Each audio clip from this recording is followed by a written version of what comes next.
మీరు ఖచ్చితంగా ప్రభుత్వ ఉద్యోగం సాధించే విధంగా హరీష్ ది బెస్ట్ అకాడమీ అందిస్తోంది. ఆన్లైన్ మరియు offline standard coaching, group 2, SI, constable, ward officer, RRB, NTPC ఇలా అన్ని పోటీ పరీక్షలకు అత్యంత నాణ్యమైన కోచింగ్ అతి తక్కువ ధరకే అందిస్తుంది హరీష్ ది బెస్ట్ అకాడమీ. మరింకెందుకు ఆలస్యం, వెంటనే Harish the best academy app ని గూగుల్ ప్లే స్టోర్ నుండి డౌన్లోడ్ చేసుకోండి. Harish the best academy. Phone number 8341116915.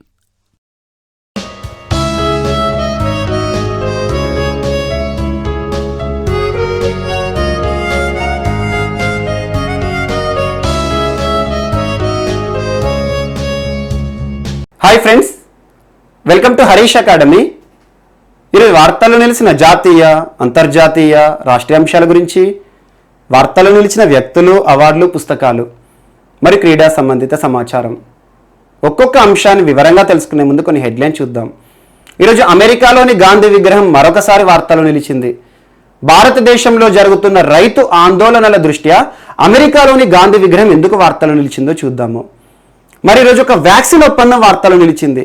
బ్రిటన్కు చెందిన ఆక్స్ఫర్డ్ యూనివర్సిటీకి మరియు రష్యాకి సంబంధించిన గమేలియా ఇన్స్టిట్యూట్కి మధ్యలో కుదిరిన వ్యాక్సిన్ ఒప్పందం, దానికి సంబంధించిన అంశాలు ఏంటి?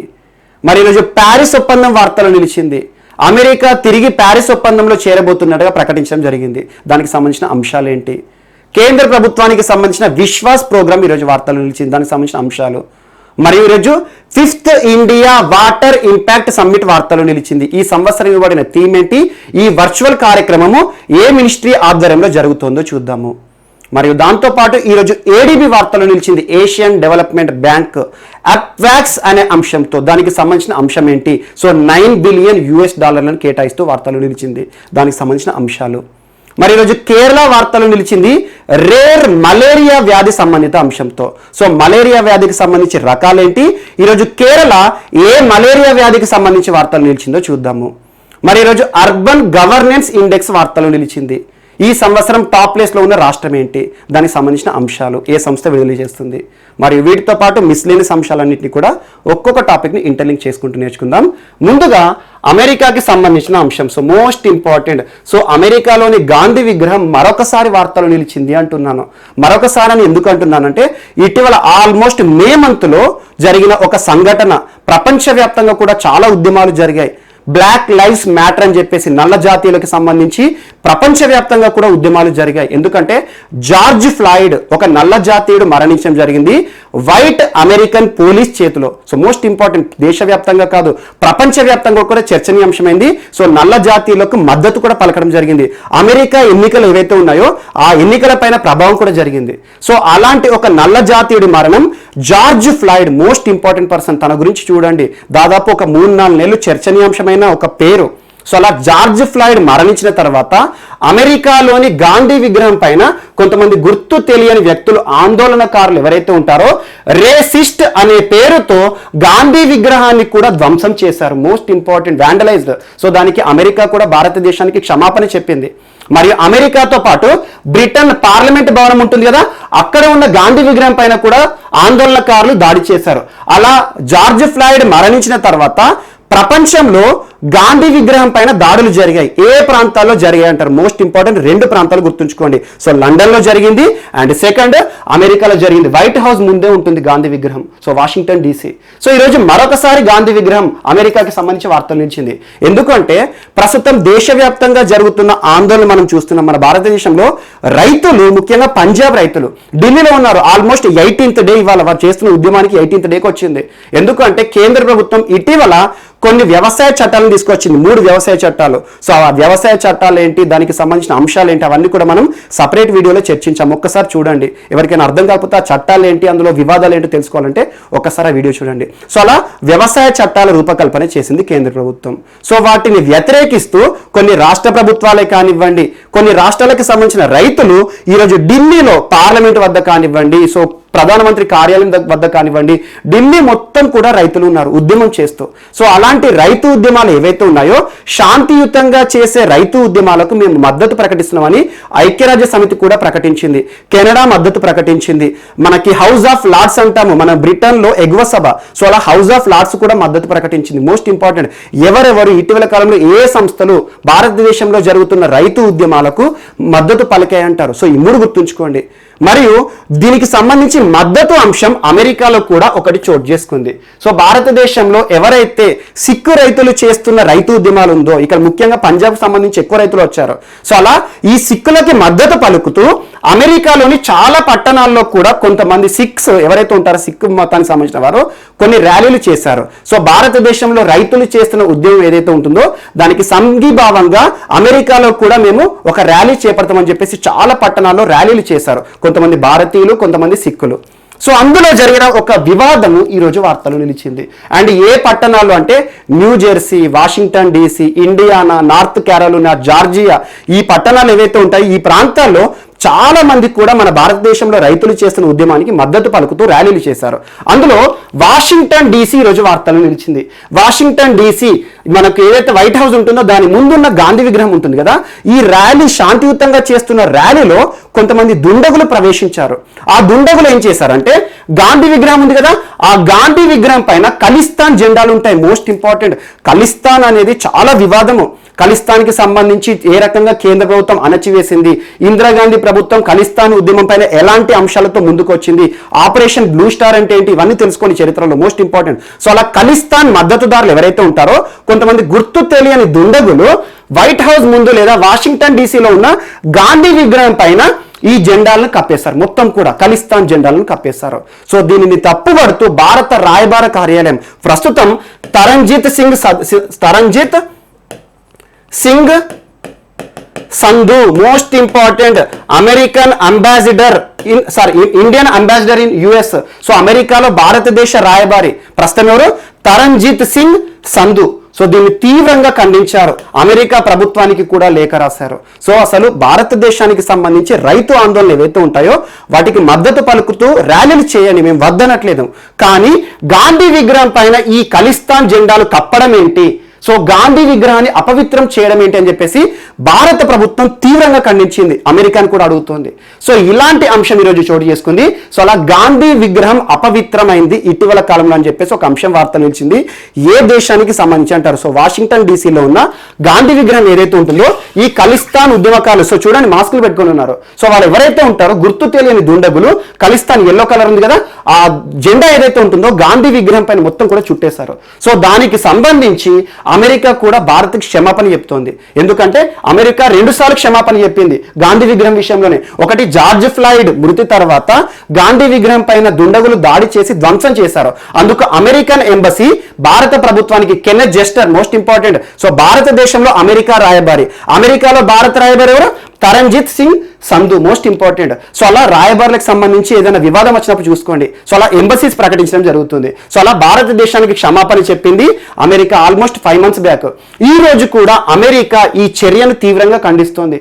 ర్యాలీలు చేయండి, శాంతియుతంగా మేము ఎప్పుడు ఎవరిని ఆపము, కానీ ఒక జాతిపిత ప్రపంచవ్యాప్తంగా అహింస పైన కానివ్వండి, సత్యం పైన కానివ్వండి చాలా వరకు గుర్తింపు తెచ్చుకున్న ఒక జాతిపిత, ప్రపంచంలోనే గుర్తింపు తెచ్చుకున్న ఒక ఐకాన్ గాంధీ విగ్రహం పైన ఖలిస్తాన్ జెండాలు కప్పడం ఏంటి అని చెప్పేసి తీవ్రంగా ఖండిస్తోంది. ఈ దుండగులు ఎవరైతే ఉన్నారో వారిని పట్టుకునే చర్యలు కూడా తీసుకుంటోంది. So most important. సో ఇవన్నీ కూడా కొంచెం అనలైజ్గా చదవండి, ఇంకా చదవండి, ఎందుకంటే ఇన్ఫర్మేషన్ వస్తుంది. సో జస్ట్ ఇందాక యాక్చువల్గా ఏంటంటే ఆ ఇండియన్ ఎంబసీకి సంబంధించి అధికారికంగా సమాచారం రావడం జరిగింది. సో అలా ఇటీవల భారతదేశంలో జరుగుతున్న రైతు ఉద్యమాలకు సంబంధించి ఏ దేశంలో గాంధీ విగ్రహం పైన దుండగులు అపవిత్రం చేశారు, ఖలిస్తాన్ జెండాలు పట్టుకొని అంటారు, జెండాలు మొత్తం కప్పేశారు. సో ఈ రోజు చోటు చేసుకోవడం జరిగింది అమెరికాకి సంబంధించిన అంశం. సో మోస్ట్ ఇంపార్టెంట్, 2 సార్లు అమెరికాలోని వాషింగ్టన్ డీసీలో ఉన్న గాంధీ విగ్రహం వార్తలు నిలిచింది. ఒకసారి జార్జ్ ఫ్లాయిడ్, ఒకసారి ఈరోజు రైతు ఆందోళనకు సంబంధించి. సో రైతు ఆందోళనకు సంబంధించి రైతులు కూడా, రైతు సంఘాలు ఉన్నారు కదా, ప్రస్తుతం కేంద్ర ప్రభుత్వంతో చర్చలు జరుపుతున్నారు. రైతు సంఘాలు కూడా ఈ చర్యను తీవ్రంగా ఖండిస్తున్నాయి. అసలు ఎందుకు ఇలా చేస్తున్నారు, శాంతియుతంగా మేము చేస్తున్న ఉద్యమము రైతు చట్టాలను వ్యతిరేకిస్తూనే ఇంతకు మించి మేము కేంద్ర ప్రభుత్వాన్ని ఎలాంటి తప్పు కూడా మేము వెతకట్లేదు. ఆ రైతు చట్టాలు ఏవైతే ఉన్నాయో, వ్యవసాయ చట్టాలు ఏవైతే ఉన్నాయో వాటిని తిరిగి వెనుకకు తీసుకోమంటున్నాం. ఇంతకు మించి మేము చేసే ఉద్యమం వెనుక కారణం ఏం లేదు. అలాంటిది ఇందులో గాంధీని ఎందుకు లాగుతున్నారు? సో జాతిపితని చెప్పేసి రైతు సంఘాలు కూడా ఈ చర్యను ఖండిస్తున్నాయి. సో మోస్ట్ ఇంపార్టెంట్ ఈరోజు వార్తలు నిలిచిన ఫస్ట్ టాపిక్. అండ్ నెక్స్ట్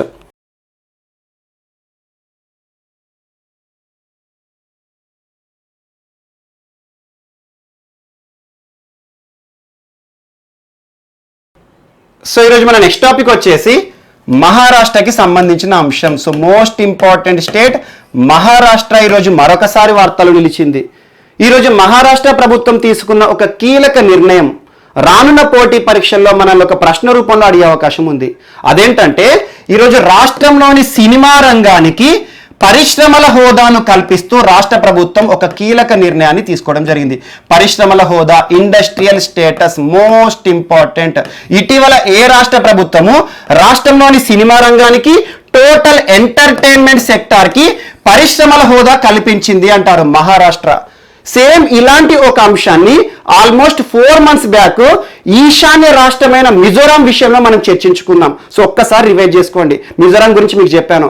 ఇటీవల ఏ రాష్ట్ర ప్రభుత్వము రాష్ట్రంలోని క్రీడా రంగానికి పరిశ్రమ హోదాని కల్పించింది అంటారు? మిజోరాం. సో మోస్ట్ ఇంపార్టెంట్ ఈశాన్య రాష్ట్రమైన మిజోరాం రాష్ట్ర ప్రభుత్వము ఆ రాష్ట్రంలో క్రీడా రంగాన్ని అభివృద్ధి చేయడానికి, క్రీడా రంగంలో పెట్టుబడులను ఆకర్షింపజేయడానికి క్రీడా రంగం మొత్తాన్ని కూడా పరిశ్రమల హోదా కల్పిస్తూ వార్తలు నిలిచింది. ఈ రోజు మహారాష్ట్ర వార్తలు నిలిచింది. సో 2 రాష్ట్రాలు 2 ఇష్యూస్తో వార్తలు నిలిచాయి, కానీ ఒకే అంశంతో వార్తలు నిలిచాయి. ఒకటేమో క్రీడా రంగానికి పరిశ్రమ హోదా, ఇండస్ట్రియల్ స్టేటస్, ఒకటేమో సినిమా రంగానికి ఇండస్ట్రియల్ స్టేటస్. సో అలా ఏదైనా ఒక రంగానికి ఇండస్ట్రియల్ స్టేటస్ కల్పిస్తే వచ్చే అడ్వాంటేజ్, లాభం ఏంటి అంటారు. సో ఏంటంటే ఈరోజు సినిమా రంగానికి ఇండస్ట్రియల్ స్టేటస్ కల్పించారు కాబట్టి ఇక్కడ పెట్టుబడులు ఎక్కువ వస్తాయి. So investments most important. So పెట్టుబడులు ఎందుకు వస్తాయి? ఎగ్జాంపుల్ చూడండి, ఇటీవల కాలంలో మనం చాలా అంశాలు చూస్తున్నాం. పెట్టుబడులు, మనకు ఫారెన్ ఇన్వెస్ట్మెంట్స్, డొమెస్టిక్ ఇన్వెస్ట్మెంట్స్ అనగానే మనకు పరిశ్రమల రంగం గుర్తుకొస్తుంది. ఎక్కువ పరిశ్రమ రంగంలోనే పెట్టుబడులు చాలా వస్తూ ఉంటాయి. అలా ఏదైనా ఒక రంగానికి ఇండస్ట్రియల్ స్టేటస్ ఇచ్చామనుకోండి, ఇందులో కూడా పెట్టుబడులు పెరుగుతాయి. అండ్ ఇంకొకటి, ఏ రంగమైనా కూడా వృద్ధిని చూడాలి, డెవలప్ అవ్వాలంటే ఖచ్చితంగా మనీ సర్క్యులేషన్ కావాలి. అలా మనీ సర్క్యులేషన్ కి మోస్ట్ ఇంపార్టెంట్ పెట్టుబడులు.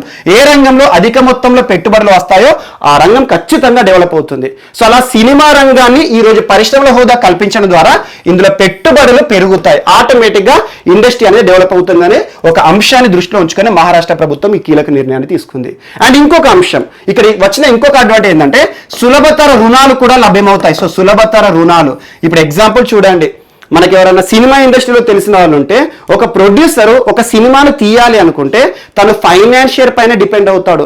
ఫైనాన్షియర్ నుండి డబ్బులు తీసుకుంటాడు అధిక వడ్డీకి. సో అలా సినిమా తీస్తాడు, తీసిన తర్వాత హిట్ అయితే ప్రాబ్లం లేదు, కానీ ఫ్లాప్ అయిందనుకోండి సో తను నష్టాల బారిన పడతాడు. సో అలా నష్టాలను దృష్టిలో ఉంచుకొని సులభతర రుణాలు సినిమా రంగానికి కూడా ఇవ్వాలి. సో అలా ఫిల్మ్ ఇండస్ట్రీని డెవలప్ చేయాలనే ఉద్దేశంతో ఈరోజు మహారాష్ట్ర ప్రభుత్వము సినిమా రంగం, టోటల్ ఎంటర్టైన్మెంట్ సెక్టార్కి పరిశ్రమల హోదాను కల్పిస్తూ వార్తలు నిలిచింది. సో నేరుగా గుర్తుంచుకోండి, ఇటీవల ఏ రాష్ట్ర ప్రభుత్వం రాష్ట్రంలోని సినిమా రంగానికి పరిశ్రమల హోదాను కల్పిస్తూ వార్తలు నిలిచింది అంటారు? మహారాష్ట్ర ప్రభుత్వం. అంతకుముందు ఇటీవల ఏ రాష్ట్ర ప్రభుత్వము రాష్ట్రంలోని క్రీడా రంగాన్ని అభివృద్ధి చేయడానికి క్రీడా రంగానికి పరిశ్రమల హోదాను కల్పించింది అంటారు? మిజోరాం. ఈ 2 రాష్ట్రాలు ఖచ్చితంగా గుర్తుంచుకోండి, ఎందుకంటే పరిశ్రమ హోదా కల్పించిన విషయంలో 2 రాష్ట్రాలు వార్తలు నిలిచాయి. అండ్ నెక్స్ట్ ఈరోజు మహారాష్ట్రకు సంబంధించి మరొక అంశం కూడా వార్తలు నిలిచింది. అదేంటంటే మహాశరద్. సో మహాశరద్ అనే ఒక కార్యక్రమాన్ని మహారాష్ట్ర ప్రభుత్వం ప్రారంభించింది. ఎవరి కోసం అంటే రాష్ట్రంలో ఉన్న దివ్యాంగులు ఎవరైతే ఉంటారో, సో డిజేబుల్డ్ పీపుల్, దివ్యాంగుల సంక్షేమాన్ని దృష్టిలో ఉంచుకొని మహాశరద్ అనే ఒక కార్యక్రమాన్ని ప్రారంభించింది.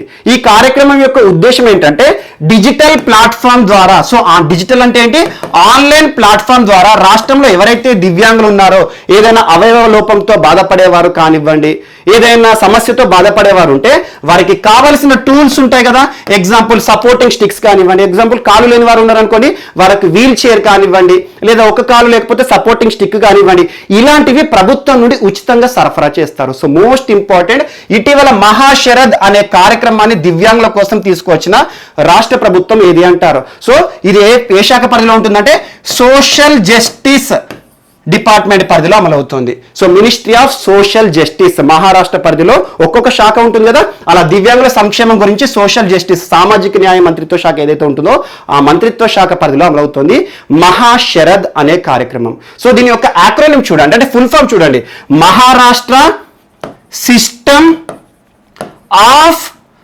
Health rehabilitation and assistance for disabled. So ఇది ఒక్కటి గుర్తుంచుకోండి, Maharashtra system of health rehabilitation and assistance for దివ్యాంగ్స్. సో దివ్యాంగులకి సంబంధించి సంక్షేమంలో భాగంగా మహారాష్ట్ర ప్రభుత్వం ఈ రోజు తీసుకొచ్చిన ప్రత్యేక కార్యక్రమం మహాశరద్ కార్యక్రమం. సో ఆన్లైన్ డిజిటల్ విధానంలో ఎవరైనా సమస్యలతో బాధపడేవారు ఉన్నారనుకోండి, ఎగ్జాంపుల్ ఏదైనా అవయవ లోపాలు కానివ్వండి, ఏదైనా వీల్ చైర్ సౌకర్యాలు కావాలన్నా కూడా ప్రభుత్వానికి వినతి పత్రం అంటే రిక్వెస్ట్ పెడతాం మనం. అలా రిక్వెస్ట్ ఆన్లైన్ విధానంలో ఒక సబ్మిషన్ చేసేస్తే రాష్ట్ర ప్రభుత్వం వారికి కావాల్సిన టూల్స్ ఏవైతే ఉంటాయో, నెసెసిటీస్ ఏవైతే ఉంటాయో వారికి ఇంటికి మరీ తీసుకొచ్చిస్తారు. సో అలా దివ్యాంగుల సంక్షేమం భాగంగా మహాశరద్ అనే ఒక కార్యక్రమాన్ని ఇటీవల ఏ రాష్ట్ర ప్రభుత్వం అమలు చేస్తోంది అంటే మహారాష్ట్ర ప్రభుత్వం. ఏ శాఖ పరిధిలో అంటే ఖచ్చితంగా తెలుసు మనకి, ఏంటంటే సోషల్ జస్టిస్ మినిస్ట్రీ ఆధ్వర్యంలోనే దివ్యాంగులకు సంబంధించి ప్రత్యేక అంశాలన్నీ వార్తలు నిలుస్తాయి. అండ్ నిన్నటి క్లాస్లో కూడా దివ్యాంగులకు సంబంధించి ఒక అంశం చెప్పాను, national centre for divyang empowerment అని చెప్పేసి జి కిషన్ రెడ్డి గారు ప్రస్తుతం హోంశాఖ కేంద్ర హోంశాఖ సహాయ మాత్రులు గారు ప్రారంభించారు సిఆర్పిఎఫ్ భవనంలో అని చెప్పేసి హకీంపేట అని చెప్పాను. సో అలా నిన్న కూడా దివ్యాంగులకు సంబంధించి ఒక అంశం వార్తలు నిలిచింది, ఈ రోజు కూడా దివ్యాంగులకు సంబంధించి ఒక అంశం మహారాష్ట్ర వార్తలు నిలిచింది. అండ్ ఇక్కడ ఇంకొక అంశాన్ని గుర్తు చేసుకోండి, ఇటీవల మహారాష్ట్ర తరచూ ఏదో ఒక అంశంతో వార్తలు నిలుస్తుంది. చాలా అంశాలు నిన్నటి క్లాస్లో కూడా 4 అంశాలు చర్చించుకున్న మహారాష్ట్ర జస్ట్ నిన్నటి క్లాస్లోనే 4 అంశాలతో వార్తలు నిలిచింది. ఒకటి, రాష్ట్రంలోని మహిళా సంక్షేమ చర్యల్లో భాగంగా మహిళలపై జరుగుతున్న దాడులను దృష్టిలో ఉంచుకొని వారి కోసం ప్రత్యేక చట్టాన్ని రూపకల్పన చేసింది. ఎవరైతే అత్యాచార నిందితులు ఉంటారో వారిపైన చాలా నేరాలు ఏవైతే ఉంటాయో వారు చేసిన నేరం ఆధారంగా మరణశిక్ష కూడా విధిస్తారు. మరియు దాంతో పాటు రాష్ట్ర ప్రభుత్వ ఉద్యోగుల విషయంలో డ్రెస్ కోడ్ సంబంధిత అంశంతో నిన్న మహారాష్ట్ర వార్తలు నిలిచింది. మరియు మహారాష్ట్ర ప్రభుత్వం ఇటీవల స్కిల్ డెవలప్మెంట్ కోసం యుఎస్ఏకి సంబంధించిన అమెరికాకి సంబంధించిన కార్నెల్ యూనివర్సిటీతో కూడా ఒప్పందం పెట్టుకుందని చెప్పాను. సో దాంతో పాటు నిన్న ఒక రూరల్ డెవలప్మెంట్ కార్యక్రమం కూడా రాష్ట్రంలో ప్రారంభమవుతుంది అన్నాను, శరద్ పవార్ పేరిట. సో అలా తరచూ మహారాష్ట్ర వార్తలు నిలుస్తోంది. అండ్ లాస్ట్ వీక్ ఇంకొక అంశం చెప్పాను, ఇటీవల ఏ రాష్ట్ర ప్రభుత్వం రాష్ట్రంలోని కులాల ఆధారంగా ఉన్న వాడల పేర్లను ప్రముఖుల పేర్లతో మార్చింది అంటారు మహారాష్ట్ర. సో ఏవైతే కులాల ఆధారంగా వాడల పేర్లు ఉంటాయో ఆ పేర్లను తీసేసుకుంటూ ప్రముఖుల పేర్లను పెడుతున్నారు. సో అలాంటి ఇంపార్టెంట్ అంశం కానివ్వండి, ఇటీవల వలస కార్మికులు ఎవరైతే ఉన్నారో స్వస్థలాలకు చేరిన వలస కార్మికుల సంక్షేమాన్ని దృష్టిలో ఉంచుకొని మహా జాబ్ పోర్టల్ అనే ఒక అంశాన్ని తీసుకొచ్చింది. డామిసైల్ సర్టిఫికెట్ ఆధారంగా అంటే స్థానికత ఆధారంగా స్థానికులకు ప్రత్యేక ప్రాధాన్యత కల్పిస్తున్న రాష్ట్రం Maharashtra, one of the state. మరియు దాంతో పాటు బృహన్ ముంబై మున్సిపల్ కార్పొరేషన్ తరచూ వార్తలు నిలుస్తుంది. దానికి సంబంధించిన అన్ని అంశాలు చూడండి, ఆల్మోస్ట్ 4 to 5 ఇష్యూస్ చెప్పాను. సో అలా మహారాష్ట్ర తరచూ ఏదో ఒక అంశంతో వార్తలు నిలుస్తుంది. ఈరోజు 2 అంశాలతో, ఒకటి మహాశరత్, మరొకటి ఫిల్మ్ ఇండస్ట్రీ ఏదైతే ఉంటుందో సినిమా రంగానికి పరిశ్రమల హోదాను కల్పిస్తూ ఈరోజు వార్తలు నిలిచింది మహారాష్ట్ర. అండ్ నెక్స్ట్ టాపిక్ ఈరోజు ఏషియన్ డెవలప్మెంట్ బ్యాంక్కి సంబంధించి. ఏషియన్ డెవలప్మెంట్ బ్యాంక్ పేరులోనే ఉంది, ఆసియా అభివృద్ధి బ్యాంకు. మోస్ట్ ఇంపార్టెంట్, ఫిలిప్పీన్స్ కేంద్రంగా పనిచేస్తుంది మండలియాంగ్. సో ఈ రోజు ఏషియన్ డెవలప్మెంట్ బ్యాంక్, ఇటీవల ఏషియన్ డెవలప్మెంట్ బ్యాంక్ రుణాల గురించి ప్రతి వారం చూస్తున్నాం, వారానికి 2 సార్లు ఏషియన్ డెవలప్మెంట్ బ్యాంక్ రుణాలు ఈ రాష్ట్రానికి ఇచ్చింది, ఇంత మొత్తాన్ని ఇచ్చిందని చెప్పేసి తరచూ మనం చూస్తున్నాం. అందులో కొన్ని ముఖ్యమైన అంశాలు ఏంటంటే ఢిల్లీ మీరట్ ఆర్ఆర్టీఎస్ కోసం ఏషియన్ డెవలప్మెంట్ బ్యాంక్ రుణాలు చూసుకోండి. మరి ఇటీవల 2 రాష్ట్రాలు మధ్యప్రదేశ్, రాజస్థాన్ విషయంలో రాష్ట్రంలో నీటి అభివృద్ధి కార్యక్రమాల కోసం సంక్షేమ చర్యల్లో భాగంగా మరియు దాంతోపాటు పారిశుద్ధ్య కార్మిక పనులు ఏవైతే ఉంటాయో దానికి సంబంధించి ఏషియన్ డెవలప్మెంట్ బ్యాంకు 2 రాష్ట్రాలకు రుణాలు ఇచ్చింది. మరియు లాస్ట్ వీక్ మేఘాలయ రాష్ట్రానికి కూడా రహదారుల వ్యవస్థకు సంబంధించి ట్రాన్స్పోర్టేషన్ డెవలప్మెంట్ కోసం కొన్ని రుణాలు ఇచ్చింది. జస్ట్ 2 days బ్యాక్ కర్ణాటక రాష్ట్రానికి కూడా ఏషియన్ డెవలప్మెంట్ బ్యాంక్ రుణాలు ఇచ్చింది. తరచూ ఏషియన్ డెవలప్మెంట్ బ్యాంక్ ఏదో ఒక అంశంతో వార్తలు నిలుస్తుంది.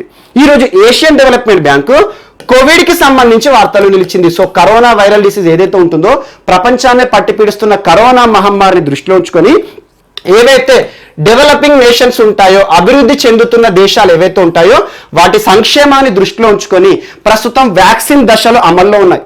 ప్రపంచవ్యాప్తంగా చాలా దేశాలు వ్యాక్సిన్ ప్రయోగాలు చేస్తున్నాయి. మనం చూస్తున్నాం భారతదేశంలో కూడా వ్యాక్సిన్ ప్రయోగ దశల్లో ఉంది. ఇటీవల కాలంలో క్లినికల్ ట్రయల్స్ 2, క్లినికల్ ట్రయల్స్ 1 అని చెప్పేసి తరచూ మనం చూస్తున్నాం. భారత్ బయోటెక్ అని చెప్పేసి, సీరం ఇన్స్టిట్యూట్ అని చెప్పేసి, సో అలా కోవిషీల్డే కానివ్వండి, కోవాక్సే కానివ్వండి, కొన్ని దేశాలు వ్యాక్సిన్ ప్రయోగ దశల్లోనే ప్రయోగాలు చేస్తున్నాయి.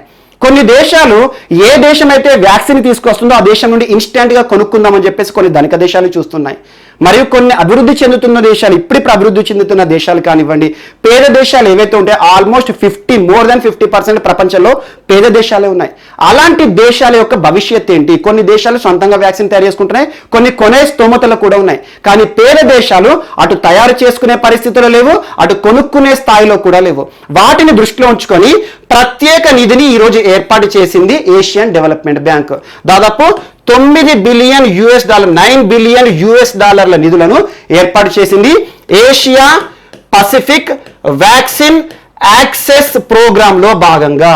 Asia Pacific access program, vaccine access program, Asia Pacific vaccine access program లో భాగంగా ఇటీవల ఏ బ్యాంకు వ్యాక్సిన్ కి సంబంధించి సంక్షేమాన్ని దృష్టిలో ఉంచుకొని $9 బిలియన్ల డాలర్లను కేటాయించింది అంటారు. సో ఈ నిధులను ఎలా వాడుకుంటారంటే, ఏవైతే డెవలపింగ్ నేషన్స్ ఉంటాయో వారు ఒకవేళ వ్యాక్సిన్ కొనుక్కోవడానికి కానివ్వండి, లేదంటే వారు వ్యాక్సిన్ తయారు చేయాలంటే తయారు చేయడానికి కావాల్సిన రుణాలు ఇచ్చే ఉద్దేశంతో ఈ $9 బిలియన్ల డాలర్లను ఈరోజు ఏడీబీ విడుదల చేసింది. సో మోస్ట్ ఇంపార్టెంట్, ఏ ఒక్క దేశానికి సంబంధించింది కాదు, ఏవైతే డెవలపింగ్ నేషన్స్ ఇప్పుడిప్పుడు అభివృద్ధి చెందుతున్న దేశాలు ఉన్నాయో వారి కోసం ఆర్థిక సాయం ఇవ్వాలి. ఆర్థిక సాయం ఇస్తే ఏం చేస్తారు, వారంతట వారు వ్యాక్సిన్ ని రూపొందించుకోవడం కానివ్వండి, లేదంటే వ్యాక్సిన్ కొనుక్కోవడం కానివ్వండి, ఇవన్నీ కూడా రుణాల రూపంలో ఇస్తారు. సో రుణాల రూపంలో తీసుకున్న అమౌంట్ ఏదైతే ఉంటుందో తిరిగి మళ్ళీ చెల్లించాల్సి ఉంటుంది. సో అలా డెవలపింగ్ నేషన్స్ కోసం ప్రత్యేక నిధిని ఏర్పాటు చేసింది.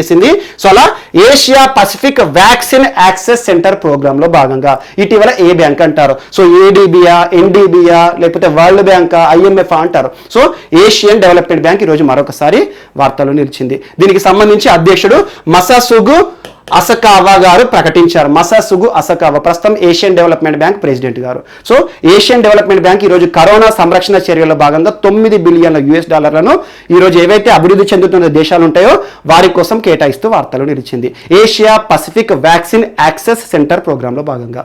అండ్ నెక్స్ట్ ఈరోజు మరొక అంశం, ప్యారిస్ ఒప్పందం వార్తలు నిలిచింది. మోస్ట్ ఇంపార్టెంట్ ప్యారిస్ ఒప్పందం. సో December 12 చాలా ఇంపార్టెంట్ డేట్ యాక్చువల్గా. సో నిన్నటి డే ఏదైతే ఉంటుందో December 12 నిన్నటితో ప్యారిస్ ఒప్పందం అమల్లోకి వచ్చి 5 సంవత్సరాలు. సో 2015 సంవత్సరం నుండి ప్యారిస్ ఒప్పందం అనేది అమల్లోకి వచ్చింది. ప్రపంచంలోని ప్రతి దేశం, ఆల్మోస్ట్ అన్ని దేశాలు కూడా ప్యారిస్ ఒప్పందంపై సంతకాలు చేశాయి. సో ప్యారిస్ ఒప్పందం యొక్క ఉద్దేశం ఏంటి, దీని గురించి డీటెయిల్గా నేర్చుకోండి. మెయిన్స్లో ఖచ్చితంగా అడుగుతారు, ఎస్ఏ రూపంలో అడగవచ్చు. సో ప్యారిస్ ఒప్పందంలో బేసిక్గా గుర్తుంచుకోవాల్సింది ఏంటంటే ప్రతి దేశం కూడా కాలుష్య ఉద్గారాల విషయంలో నియంత్రణ చర్యలు పాటించాలి, కాలుష్య ఉద్గారాలను తగ్గించాలి. అలా ఎవరైతే ఈ ప్యారిస్ ఒప్పందం, ప్యారిస్ ప్యాక్ట్ పైన సంతకాలు పెడుతున్న దేశాలు ఉంటాయో వారు ఇందులో ఉన్న నియమావళి, నిబంధనలు ఏవైతే ఉంటాయో వాటిని ఖచ్చితంగా ఫాలో అవ్వాల్సి ఉంటుంది. ఇండియా కూడా ప్యారిస్ ఒప్పందం పైన సంతకం చేసింది. అలా ప్రపంచంలోని ప్రతి దేశం, ఆల్మోస్ట్ అగ్రగామి దేశం అమెరికా కూడా పెట్టింది. కాకపోతే అమెరికా విషయంలో ఏంటంటే 2017 సంవత్సరంలో, సో 2017 సంవత్సరంలో డొనాల్డ్ ట్రంప్ అమెరికా అధ్యక్షుడు ఒక ప్రకటన చేశాడు, ప్యారిస్ ఒప్పందం నుండి అమెరికా బయటికి వస్తోంది అని చెప్పారు. ఎందుకంటే అమెరికా యొక్క వాదన ఏంటంటే ఈరోజు ప్యారిస్ ఒప్పందంలో సంతకం చేశామనుకోండి, చాలా నియంత్రణ చర్యలు పాటించాలి, కాలుష్య ఉద్గారాల విషయంలో కానివ్వండి, పరిశ్రమల స్థాపన విషయంలో కానివ్వండి. ఎక్కువ మొత్తంలో పరిశ్రమలు స్థాపిస్తే కూడా ఉద్గారాలు పెరుగుతాయి. సో అలా పరిశ్రమలు ఎక్కువ స్థాపించలే అనుకోండి, నిరుద్యోగ సమస్య కూడా వెంటారుతుంది, ఆటోమేటిక్ ఏమవుతుంది, ఆర్థిక రంగం కూడా పడిపోతుంది. సో అలా ప్యారిస్ ఒప్పందం ద్వారా అమెరికా చాలా లాస్ అవుతోంది. అట్ ద సేమ్ టైం దాదాపు 25 లక్షల ఉద్యోగాలు, ఉపాధి అవకాశాలను కూడా కల్పించలేకపోతున్నాం ప్యారిస్ ఒప్పందంలో కంటిన్యూ అవుతాయని చెప్పేసి అమెరికా అధ్యక్షులు ప్రకటిస్తున్నారు. సో అలా ప్యారిస్ ఒప్పందం నుండి బయటికి రావడం జరిగింది అమెరికా. సో దీనిపైన ఈ రోజు కొత్త అధ్యక్షుడు ఒక ప్రకటన చేశాడు. సో కొత్త అధ్యక్షుడు ఎవరు, Joe Biden. So Joe Biden ఏమంటున్నారంటే తను అధ్యక్ష పదవిని స్వీకరించిన ప్రమాణ స్వీకార కార్యక్రమం అయినాక వెంటనే ప్యారిస్ ఒప్పందం పైన మరొకసారి అమెరికా సంతకం చేయబోతుంది. అంటే ప్యారిస్ ఒప్పందంలోకి అమెరికా మరొకసారి వస్తుందన్నట్టు. సో ఈ యొక్క అంశం ఈరోజు వార్తలు నిలిచింది.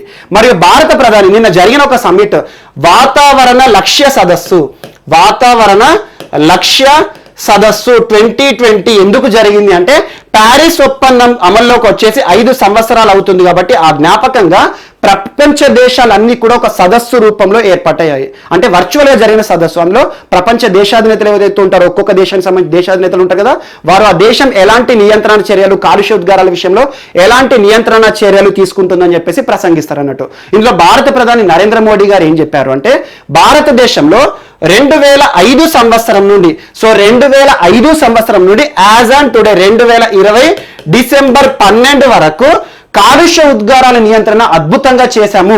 21% తగ్గించాము. మా దేశంలో కాలుష్య ఉద్గారాల విషయంలో తరుగుదల ఇంత చూడడం జరిగిందని చెప్పేసి ఒక అంశాన్ని ప్రస్తావించారు. సో 2005 నుండి 2020 వరకు. సో అలా భారతదేశానికి సంబంధించి భారత ప్రధాని ఇటీవల జరిగిన వాతావరణ లక్ష్య సదస్సు, ఎందుకు జ్ఞాపకంగా, ప్యారిస్ ఒప్పందం అమల్లోకి వచ్చేసి 5 years అయింది కాబట్టి ప్రపంచ దేశాలు ఏవైతే ఉంటాయో ఆ దేశాల ఆ ఉడంబడికలో ఉన్న వాళ్ళు ఎవరైతే ఉంటారో వారందరూ కూడా పార్టిసిపేట్ చేసి వారు ఎలాంటి నియంత్రణ చర్యలు తీసుకుంటారని చెప్పేసి ప్రసంగించారు. అందులో భారతదేశం తీసుకుంటున్న నియంత్రణ చర్యల గురించి ప్రధాని మోదీ గారు ప్రస్తావించారు. అందులో ఏం చెప్పారంటే 2005 సంవత్సరం నుండి 2020 సంవత్సరం వరకు భారతదేశంలో కాలుష్య ఉద్గారాలు గణనీయంగా తగ్గించుకున్నాం మేము. సో పర్యావరణం పైన చాలా దృష్టి పెడుతున్నామని చెప్పేసి ఒక అంశాన్ని ప్రస్తావించారు. 21% రిడక్షన్ కంపేర్ టు మనకి 2005లో ఏవైతే కాలుష్య ఉద్గారాలు ఉంటాయో ఆ ఇయర్ ని కంపేర్ చేసుకుంటూ 2020లో 21% రెడ్యూస్ అనేది మేము చూపించామని చెప్పేసి ఒక అంశం చెప్పారు.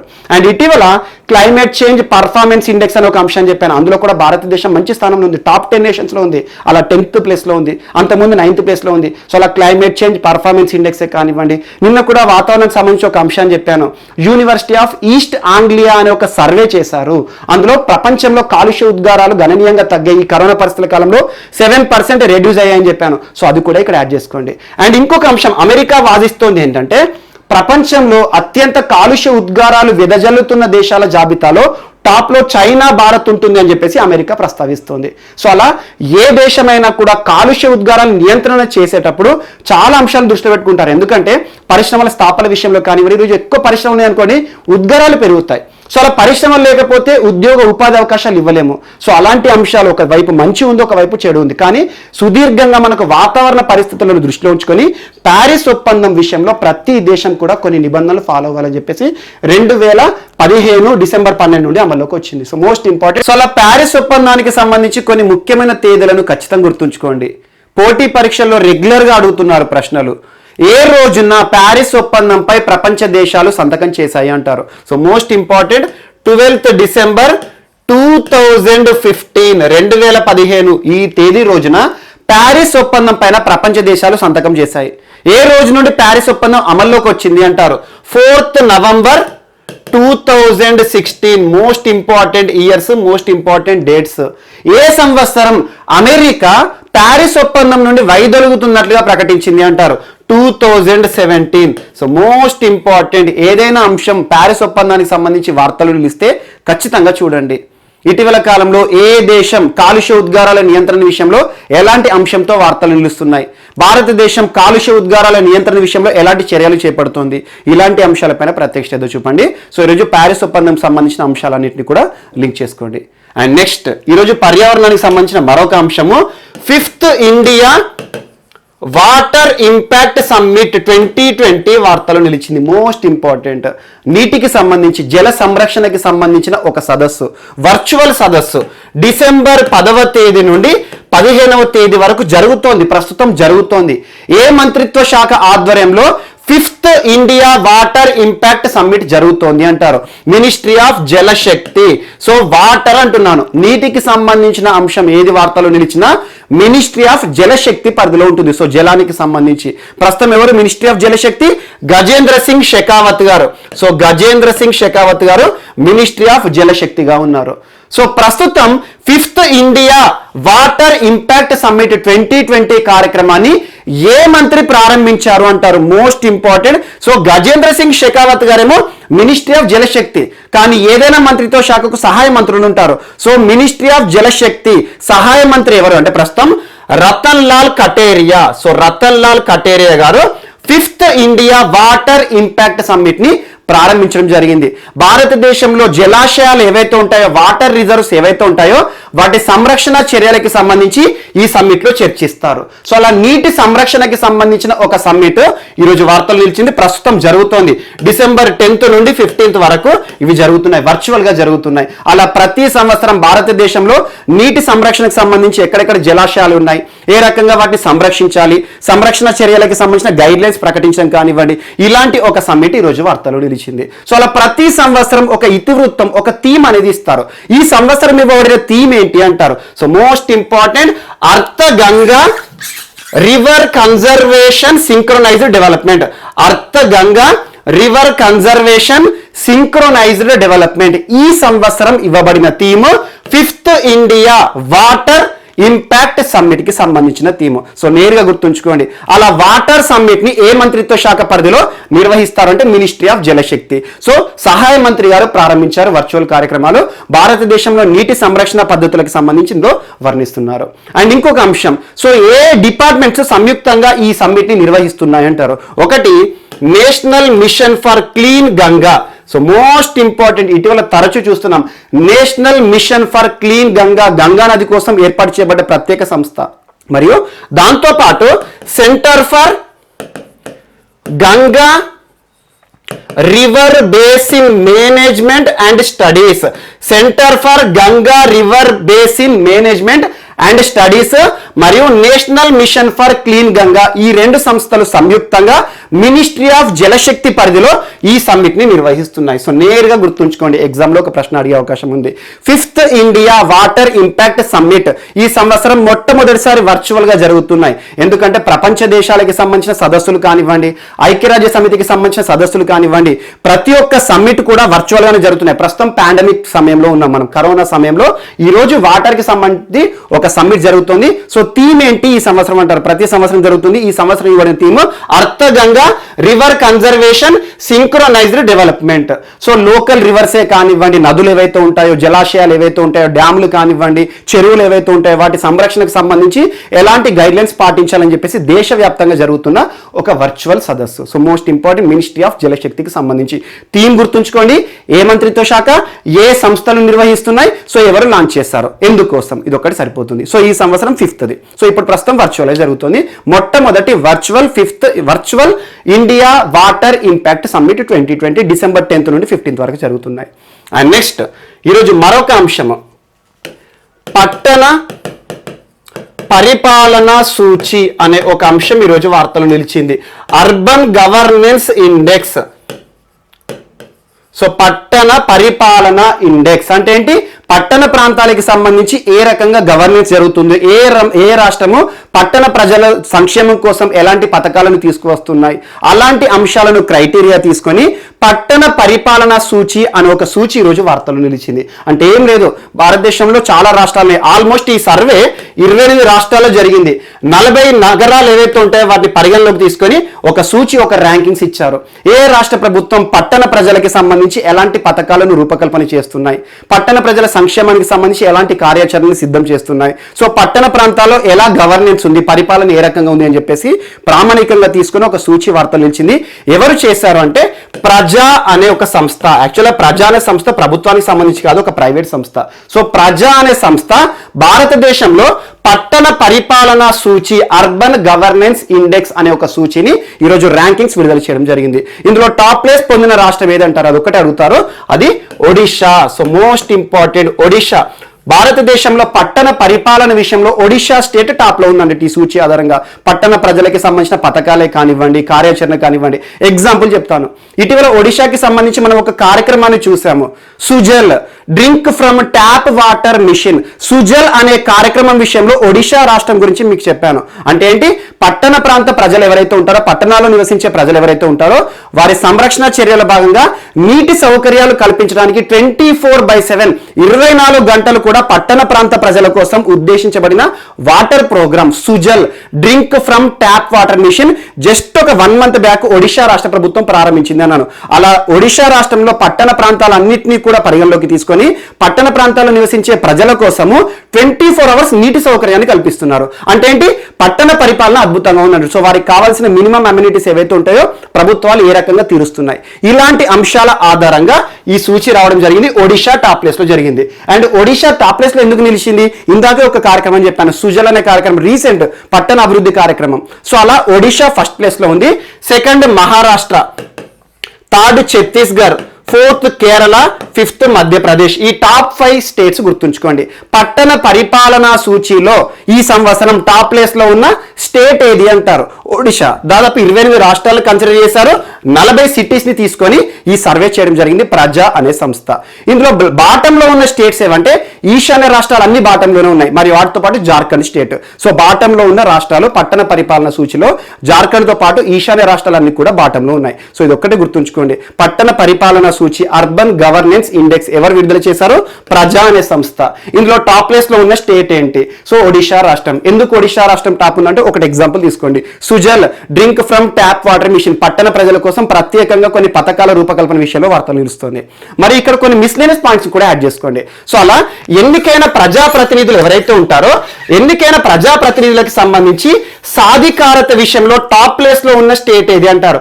ఎన్నికైన ప్రజాప్రతినిధులు అంటే ఏంటి, ఎగ్జాంపుల్ మనం ఓటు వేసి మన ప్రజాప్రతినిధిగా ఎన్నుకుంటాం కదా, వారి విషయంలో అద్భుతమైన పనితీరు ప్రదర్శిస్తున్న రాష్ట్రాలను కనుక తీసుకుంటే కేరళ టాప్ ఉంది. సో ఇవి మిస్లేనియస్, ఇవి అడిగారు కాబట్టి పట్టణ పరిపాలన సూచి గురించి అడుగుతారు. సో అలా ఎన్నికైన ప్రజాప్రతినిధుల సూచీలో టాప్ ప్లేస్ లో ఏ రాష్ట్రం ఉంది అంటే ఎన్నికైన ప్రజాప్రతినిధుల సాధికారత సూచి అన్నట్టు, అందులో కేరళ. అండ్ నెక్స్ట్ నగర పరిపాలన సాధికారత. సో నగర సాధికారత సంబంధిత అంశాల్లో టాప్ ప్లేస్ లో తమిళనాడు ఉంది. సో ఈ రెండింటి గురించి ఎప్పుడు అడగలేదు, కాకపోతే పట్టణ పరిపాలన సూచికి సంబంధించి టాప్ ప్లేస్ లో 2020లో ఏ రాష్ట్రం ఉంది అంటే ఒడిశా రాష్ట్రం అని గుర్తుంచుకోండి. సో ఇది ఒకటి ఇంపార్టెంట్. అండ్ నెక్స్ట్ ఈరోజు మరొక అంశము కేరళకి సంబంధించి. సో కేరళ, ఇటీవల కేరళ రాష్ట్రం తరచూ వార్తలు నిలుస్తుంది ఏదో ఒక అంశం విద్యా సంబంధిత అంశాలతో. నమత్ బసై అనే ఒక కార్యక్రమం ఖచ్చితంగా చూడండి. నమత్ బసై ప్రోగ్రాము ట్రైబల్ భాషలో, సో గిరిజనుల భాషలో గిరిజనులకు విద్యాభ్యాసాన్ని కల్పిస్తున్న ప్రత్యేక పథకం రాష్ట్ర ప్రభుత్వం తీసుకొచ్చింది, కేరళ రాష్ట్ర ప్రభుత్వం. నమత్ బసై అనగానే గిరిజనులు గుర్తుకు రావాలి. మరియు ఫస్ట్ బెల్, కైట్ విక్టర్స్ ప్రస్తుతం ఆన్లైన్ ఎడ్యుకేషన్ సంబంధిత అంశము. మరియు దాంతోపాటు పరివర్తనం అనే ఒక కార్యక్రమం ఫిషరీస్ కి సంబంధించి ఇటీవల ఒడిశా రాష్ట్ర ప్రభుత్వం ప్రారంభించింది. So ministry of fisheries, mercy కుట్టి అమ్మ అని చెప్పాను. మరియు దాంతోపాటు ఇటీవల ఒడిశాకి సంబంధించి చాలా అంశాలు, ముఖ్యంగా దేశంలోనే కొన్ని విషయాల్లో ఫస్ట్ రాష్ట్రంగా నిలిచాయి. సోలార్ ట్రైనే కానివ్వండి. మరియు దాంతో పాటు ఇటీవల ఒడిశా రాష్ట్ర ప్రభుత్వము దాదాపు వ్యవసాయానికి సంబంధించి కర్షక క్షేమ నిధి బోర్డు అనేది ఒకటి ఏర్పాటు చేసింది. అంటే వ్యవసాయ రైతుల కోసం ప్రత్యేకంగా ఒక బోర్డు ఏర్పాటు చేసి దాని ద్వారానే రైతులకు అన్ని కూడా పథకాలను తీసుకొస్తుంది. సో ఇలాంటి అంశాలు. మరియు మొట్టమొదటి రాష్ట్రం total digitalization of public education system అని చెప్పేసి ఒక అంశాన్ని చెప్పాను. అలా కేరళ తరచూ ఏదో ఒక అంశంతో వార్తలు నిలుస్తుంది. ఈరోజు కేరళకి సంబంధించి ఒక వ్యాధి వార్తలు నిలిచింది, malaria. So most important. So malaria వ్యాధి మనకు తెలుసు, మలేరియా వ్యాధి అనగానే మనకు దోమ గుర్తుకొస్తుంది, ఆడ్ అనాఫిలిస్ అంటాము. So female anopheles mosquito, anopheles. So యాక్చువల్గా అనాఫిలిస్ మస్కిటో కుడితే వెంటనే మలేరియా రాదు. అనాఫిలిస్ మస్కిటో లోపల గనక మలేరియా వ్యాధి గనక కారణమైన పారాసైట్ ఉందనుకోండి, అప్పుడు మాత్రమే వస్తుంది. యాక్చువల్గా malaria cycle important. Group 1 mains లో తరచు ప్రశ్న అడుగుతున్నారు, మలేరియా లైఫ్ సైకిల్ సో ఏ రకంగా జరుగుతుంది, దాని యొక్క స్టేజెస్ అడుగుతున్నారు, సివిల్స్ లో కూడా అడుగుతారు. మలేరియా లైఫ్ సైకిల్ దోమలో ఏ రకంగా జరుగుతుంది, మనిషిలో ఏ రకంగా జరుగుతుంది, మోస్ట్ ఇంపార్టెంట్. సో అలా ఏ అనాఫిలిస్ దోమ కుట్టినా కూడా మలేరియా రాదు. కాకపోతే అనాఫిలిస్ దోమ లోపల మలేరియా పారాసైట్ గనక ఉందనుకోండి, లైఫ్ సైకిల్ ఉందనుకోండి, మనల్ని కాటు వేసినప్పుడు ఖచ్చితంగా మనకు మలేరియా వస్తుంది. అలా ప్లాస్మోడియం అనే పారాసైట్ మనకు మలేరియాని కలుగజేస్తుంది. సో మోస్ట్ ఇంపార్టెంట్, మలేరియా వ్యాధి కారకము ఏంటి అంటే ఇది ఒక ప్రోటోజోవన్ డిసీజ్. ప్రోటోజోవన్ మనకు మలేరియా డిసీజే కానివ్వండి, కొన్ని అడుగుతారు బ్యాక్టీరియల్ డిసీజెస్ ఏవేవి ఉంటాయి, ఆ టేబులర్ ఫామ్ చూసుకోండి. సో ఒక వ్యాధి ఇస్తారు, ఈ క్రింది వాటిలో దీనికి సంబంధించి ఏ కారకం అంటారు, వైరసా, బ్యాక్టీరియానా, ప్రోటోజోవల్ డిసీజా, ఇలా అడుగుతారు. So viral diseases, bacterial diseases, protozoan diseases ఏమేమి వస్తాయి ఒకసారి ఖచ్చితంగా చార్ట్ చూడండి. అన్నిటికంటే బ్యాక్టీరియల్ డిసీజెస్ చాలా డేంజర్గా ఉంటాయి. సో అలా ప్రోటోజోవన్ డిసీజ్, సో అలా ప్లాస్మోడియం అనే ఒక ప్రోటోజోవన్ పారాసైట్ మలేరియా అనే వ్యాధిని మనకు కలుగజేస్తుంది. సో అలా మలేరియాకి సంబంధించి రెగ్యులర్గా మనం వినే malaria fever plasmodium vivax regular common malaria fever. కాకపోతే మలేరియాలో 5 రకాలు ఉంటాయి. అందులో ప్లాస్మోడియం వైవాక్స్ ఒకటి, ప్లాస్మోడియం ఫాల్సిపేరస్ ఒకటి, ప్లాస్మోడియం మలేరియే ఒకటి, ప్లాస్మోడియం నోల్సే ఒకటి. సో ఈ రకంగా అండ్ ప్లాస్మోడియం ఓవేల్. సో 5 గుర్తుంచుకోండి. ప్లాస్మోడియం ఓవేల్, ప్లాస్మోడియం వైవాక్స్ అంటే రెగ్యులర్ గా మనం చూసే మలేరియా వ్యాధి. ప్రతి ఒక్కరికి ఎవరికైనా మనం హాస్పిటల్కి వెళ్ళేసి బ్లడ్ టెస్ట్ చేయించుకున్నాం అనుకోండి, మలేరియా వ్యాధి అంటారు. సో మలేరియా వ్యాధికి ప్రస్తుతం మనకు దేశవ్యాప్తంగా కూడా ఎక్కువగా మనకు వినిపించేది ప్లాస్మోడియం వైవాక్స్ కారకం ప్రోటోజోన్ డిసీజ్ అది. సో అలా ప్లాస్మోడియంకి సంబంధించి 5 రకాలు ఉంటాయి ఈ జీనస్ లో. అందులో ప్లాస్మోడియం వైవాక్స్ సర్వసాధారణంగా మనం చూసే మలేరియా డిసీజ్. అందులో రకరకాలుగా ఉంటాయి. మరియు ప్లాస్మోడియం ఫాల్సిపేరస్ అని, ప్లాస్మోడియం మలేరియే అని, ప్లాస్మోడియం నోల్సే అని చెప్పేసి ప్లాస్మోడియం ఓవేల్ OVALE అదొక్కటి గుర్తుంచుకోండి. సో అలా మలేరియాలో 5 రకాల హానికరకమైన ఈ జీనస్ ఏవైతే ఉంటాయో, ఈ ప్రోటోజోన్ పారాసైట్స్ ఏవైతే ఉంటాయో సర్వసాధారణంగా మనకు ప్లాస్మోడియం వైవాక్స్ డిసీజే కనబడుతుంది. కానీ ఈరోజు భారతదేశంలోని కేరళ రాష్ట్రంలో ప్లాస్మోడియం ఓవేల్ మలేరియా కనబడి ఒక వార్త మనకి నిలిచింది. So plasmodium ovale regular malaria disease కాదు, అందులో వేరే మలేరియా కారకంతో ఈరోజు మలేరియా వ్యాధి వచ్చి ఒక జవాన్ ఇబ్బంది పడుతున్నాడు చాలా అనారోగ్య సమస్యలతో. సో అలా ఇటీవల ప్లాస్మోడియం ఓవేల్ మలేరియా వ్యాధితో వార్తలు నిలిచిన రాష్ట్రం ఏదంటే మనకు కేరళ. Most important. సో కేరళలో ఒక జవాన్కి ఇటీవల మలేరియా అని కన్ఫర్మ్ అయింది. అందులో మలేరియా అనగానే మనకు ప్లాస్మోడియం వైవాక్స్ అనుకుంటాం, కానీ తనకు నిర్ధారణ అయింది ఏంటంటే ప్లాస్మోడియం ఓవేల్ వ్యాధి నిర్ధారణమైంది. సో దీనికి సంబంధించి ఆ డిఫరెన్సెస్ ఏవైతే ఉంటాయో బయాలజీలో చూసుకోండి, ఎందుకంటే దీని గురించి డెప్త్గా మనం చూసుకుంటే ఏంటంటే కరెంట్ అఫైర్స్లో నేరుగా అడుగుతారు. మనకు రెగ్యులర్గా కనబడే మలేరియా డిసీజ్కి కారకం ఏంటంటే ప్లాస్మోడియం వైవాక్స్. సో ఇందులో ప్లాస్మోడియంలో 5 రకాలు ఉంటాయి. ఈ 5 రకాల పేర్లను ఖచ్చితంగా గుర్తుంచుకోండి. ప్లాస్మోడియం ఫాల్సిపేరా కానివ్వండి, ప్లాస్మోడియం నోల్సే కానివ్వండి, ప్లాస్మోడియం మలేరియా కానివ్వండి. కాకపోతే ఈరోజు ప్లాస్మోడియం ఓవేల్ అనేది గుర్తుంచుకోండి. సో అలా భారతదేశంలో చాలా rare disease, actually rare malaria వ్యాధి. సో అలా ఈరోజు భారతదేశంలోని కేరళ రాష్ట్రంలో ప్లాస్మోడియం ఓవేల్ అనే మలేరియా ఈరోజు వార్తల్లోకి వచ్చింది. సో కొత్త వ్యాధులు పుడుతున్నాయి. సో దీనికి సంబంధించి ఎగ్జామ్లో ఒక ప్రశ్న అడిగితే అడగవచ్చు, రెగ్యులర్గా మానవుల్లో కలిగే మలేరియా వ్యాధి కారకం ఏంటి అంటే ప్లాస్మోడియం వైవాక్స్. సో ఇటీవల ప్లాస్మోడియం ఓవేల్ వ్యాధి కారకం ద్వారా మలేరియా వ్యాధి పొందడం అనే ఒక అంశం ఏ రాష్ట్రం విషయంలో అమలుకి వచ్చింది, వార్తలకు వచ్చింది అంటే కేరళ రాష్ట్రానికి సంబంధించిన అంశం. సో మోస్ట్ ఇంపార్టెంట్, ఈరోజు కేరళ మలేరియా సంబంధిత వ్యాధి ఒక రేరెస్ట్ ఫార్మ్ ఆఫ్ మలేరియా తోటి వార్తలు నిలిచింది. సో ఈ రకంగా వ్యాధి సంబంధిత అంశము. సో మిస్లేనియస్ అంశాలు ఏమన్నా మిగిలిపోతే మాత్రం మనం రేపటి క్లాస్లో యాడ్ చేసుకొని నేర్చుకుందాం. రేపు కలుద్దాం. Thank you.